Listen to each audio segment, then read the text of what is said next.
Hello guys, welcome back to my YouTube channel. I hope आप लोग बहुत अच्छे होंगे।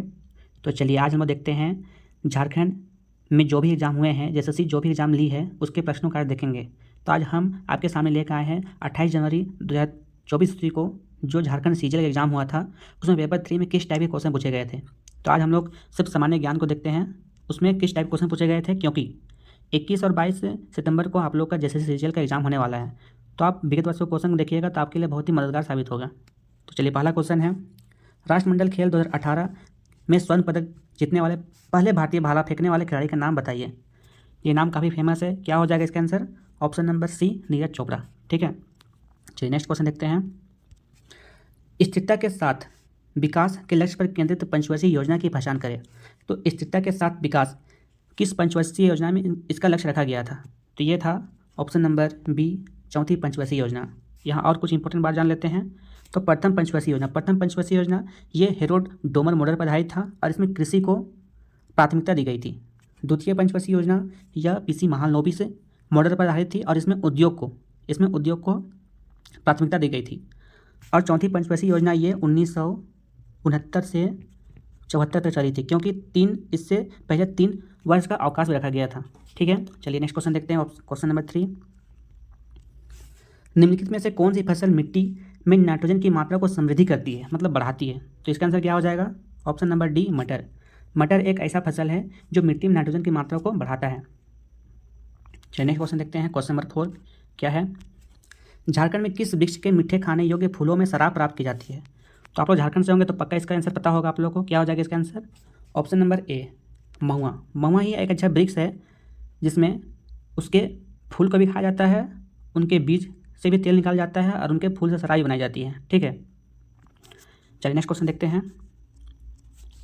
क्वेश्चन नंबर 5 क्या है, निम्नलिखित में से किस हॉकी खिलाड़ी को राजीव गांधी खेल रत्न पुरस्कार से सम्मानित किया गया था? तो खिलाड़ी कौन थे? Option number A, Dhanraj Pillay. इनको राजीव गांधी खेल रत्न पुरस्कार दिया गया था।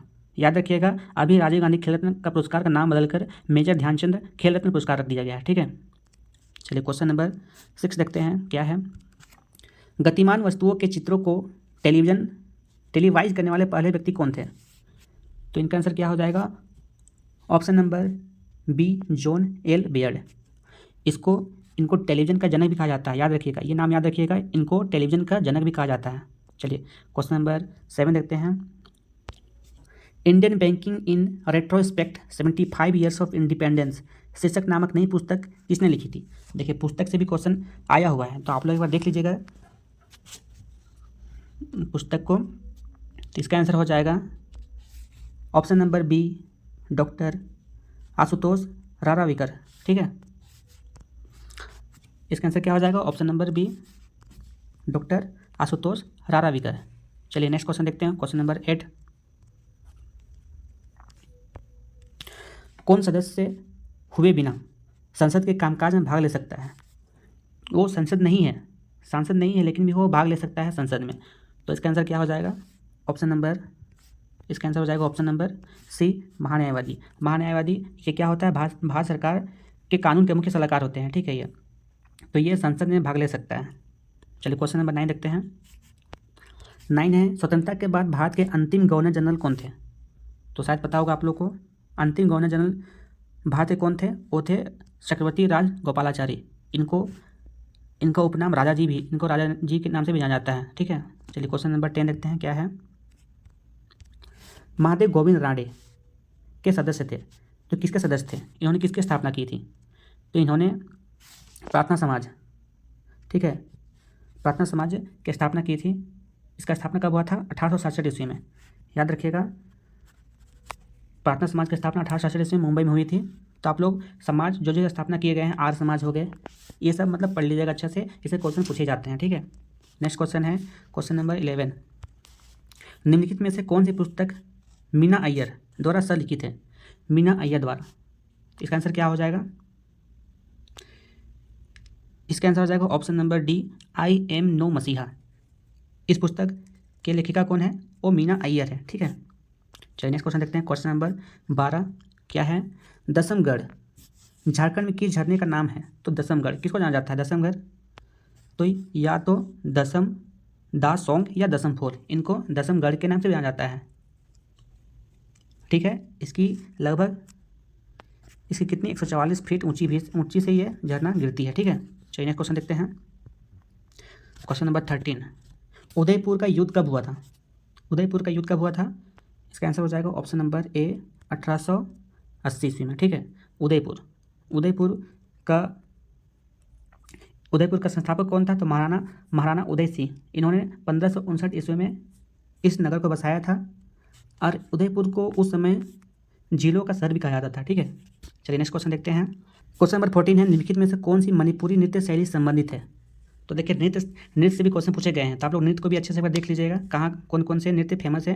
तो यहाँ पूछा गया क्वेश्चन 14 में मणिपुरी नृत्य शैली संबंधित है, तो कौन है? इसका आंसर हो जाएगा गुरु बिपिन सिंह, ये मणिपुरी नृत्य शैली संबंधित है। यहाँ और ऑप्शन है, ऑप्शन नंबर डी है बिरजू महाराज, ये कथक नृत्य करते थे। पद्मा सुब्रमण्यम ये भरतनाट्यम, और शोभा नायडू ये कुचिपुड़ी के नर्तक थे। ठीक है, चलिए क्वेश्चन नंबर 15 देखते हैं। हड़प्पा स्थल किस नदी के तट पर स्थित है? तो हड़प्पा सभ्यता से क्वेश्चन पूछा गया है। तो हड़प्पा स्थल किस नदी के तट पर स्थित है? पता होगा, ये रावी नदी के तट पर स्थित है। इसकी खोज किसने की थी, किसने किया था? तो 1920-22 में दयाराम साईं द्वारा किया गया था। ठीक है, चलिए क्वेश्चन नंबर 16 देखते हैं। झारखंड के पहले गैर आदिवासी मुख्यमंत्री जिन्होंने अपना कार्य पूरा किया, तो वो कौन थे? पता होगा, वो थे रघुवर दास। ठीक है, इन्होंने 2014 से 19 तक अपना कार्यकाल पूरा किया और अभी वर्तमान में कहाँ के राज्यपाल है? तो उड़ीसा के राज्यपाल हैं। ये क्वेश्चन पूछ सकता है, तो वर्तमान में कहाँ के राज्यपाल है? ये उड़ीसा के। ठीक है, चलिए क्वेश्चन नंबर 17 देखते हैं। महानदी घाटी में दक्षिणी नीलगिरी तक फैला हुआ है, तो इसका आंसर क्या हो जाएगा? तो इसका आंसर हो जाएगा पूर्वी घाट। तो पूर्वी घाट महानदी घाटी से दक्षिणी में नीलगिरी तक फैला हुआ है। ठीक है, यहाँ हम लोग पश्चिमी घाट को इसको सह्याद्री के नाम से जाना जाता है। ठीक है, चलिए क्वेश्चन नंबर 18 देखते हैं क्या है। देख, खेल से बहुत क्वेश्चन पूछे गए हैं। आप लोग जो भी हाल में खेल हुए हैं, जैसे पेरिस ओलंपिक अभी संपन्न हुआ है, पारा ओलंपिक ये भी अभी संपन्न हुआ है, तो आप लोग इसको देख लीजिएगा, इससे क्वेश्चन पूछे जा सकते हैं। ठीक है, तो क्वेश्चन नंबर 18 क्या है? खेल मंत्रालय द्वारा 2017 के लिए प्रतिष्ठित पद्म भूषण पुरस्कार के लिए किसे नामांकित किया गया था, लेकिन अंततः 2020 में यह पुरस्कार दिया गया? तो वो खिलाड़ी कौन थे? तो वो खिलाड़ी थे PV सिंधु। ठीक है, इनको 2020 ईस्वी में पद्म भूषण पुरस्कार सम्मानित किया गया। चलिए क्वेश्चन नंबर देखते हैं 19 क्या है? Athletics federation of India AFI ने अगस्त 2022 में भारतीय महिला एथलीटों का समर्थन करने के साथ अपने सहयोगी की घोषणा की, तो इसका आंसर क्या हो जाएगा? इसका आंसर हो जाएगा option number A HSBC India. ठीक है, के साथ अपने सहयोग की घोषणा की है। चलिए क्वेश्चन नंबर 20 देखते हैं। 20 क्या है? केंद्रीय कृषि महिला संस्थान कहाँ स्थित है? तो केंद्रीय कृषि महिला संस्थान ये स्थित है ऑप्शन नंबर सी भुवनेश्वर में। ठीक है, दिल्ली मत कर दीजिएगा, ये भुवनेश्वर में स्थित है केंद्रीय कृषि महिला संस्थान। चलिए क्वेश्चन नंबर 21 देखते हैं। FIH हॉकी स्टार्ट अवार्ड 2020-21 में महिला कोच ऑफ द ईयर का पुरस्कार किसने जीता? तो 2020-21 में महिला हॉकी टीम के कोच कौन थे? तो वो थे शोर्ट मारिन। इन्हीं के जब ये कोच थे उसमें 2020 ईस्वी में टोक्यो ओलंपिक में भारतीय महिला हॉकी टीम ने 4th स्थान प्राप्त किया था। ठीक है, तो उन्हीं के चलते इनको महिला कोच ऑफ द ईयर का पुरस्कार भी दिया गया था। ठीक है, नेक्स्ट है क्वेश्चन नंबर 22। निम्नलिखित में से कौन सी सबसे पुरानी भारतीय भाषा है? तो सबसे पुरानी कौन सी भाषा है? तो ऑप्शन नंबर बी तमिल, ये सबसे पुरानी भाषा है और ये वर्तमान में शास्त्रीय भाषा में भी शामिल है। तो अभी शास्त्रीय भाषा कितने हैं? भारत के 6 हैं। ठीक है, कौन कौन से 6 हैं? तो तमिल, संस्कृत, कन्नड़, तेलुगु, मलयालम और उड़िया अभी नवीन 2014 ईस्वी में इनको शास्त्रीय भाषा का दर्जा दिया गया है। ठीक है, चलिए क्वेश्चन नंबर 23 देखते हैं। निम्नलिखित में से कौन सी भाषा सिक्किम नहीं बोली जाती? तो सिक्किम नहीं बोली जाती, वो कौन सी भाषा है? तो वो ऑप्शन नंबर ए बोडो ऐसी भाषा है जो सिक्किम नहीं बोली जाती। ये कहाँ बोली जाती है? ये असम, अरुणाचल प्रदेश, इन प्रदेशों में बोली जाती है। बाकी लेप्चा, भूटिया और नेपाल ये सिक्किम बोली जाती है। और वैसे अभी संविधान में हम लोग का अनुसूची 8 में 22 भाषाओं को दर्जा दिया गया है। ठीक है, चलिए क्वेश्चन नंबर 24 देखते हैं।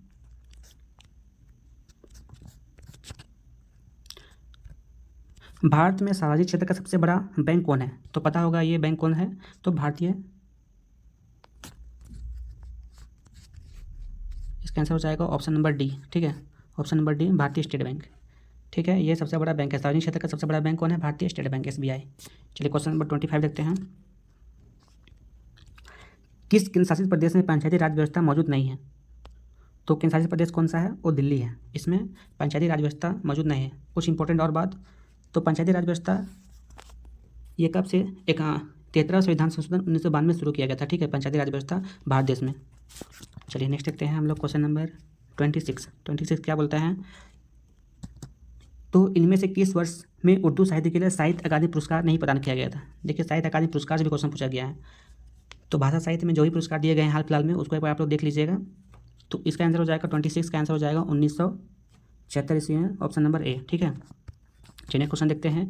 इनमें से कौन सा, क्वेश्चन नंबर 27 है, इनमें से कौन सा एक प्रमुख लकड़ी का उत्पाद है जो झारखंड में रांची की अर्थव्यवस्था में जोड़ने के साथ संपन्न है? तो इसका आंसर क्या हो जाएगा? ऑप्शन नंबर बी, गम्हार। ठीक है, गम्हार, इसका लकड़ी बहुत मजबूत होती है और ये रांची की अर्थव्यवस्था को जोड़ने के साथ संपन्न है। ठीक है, चलिए क्वेश्चन नंबर देखते हैं 28।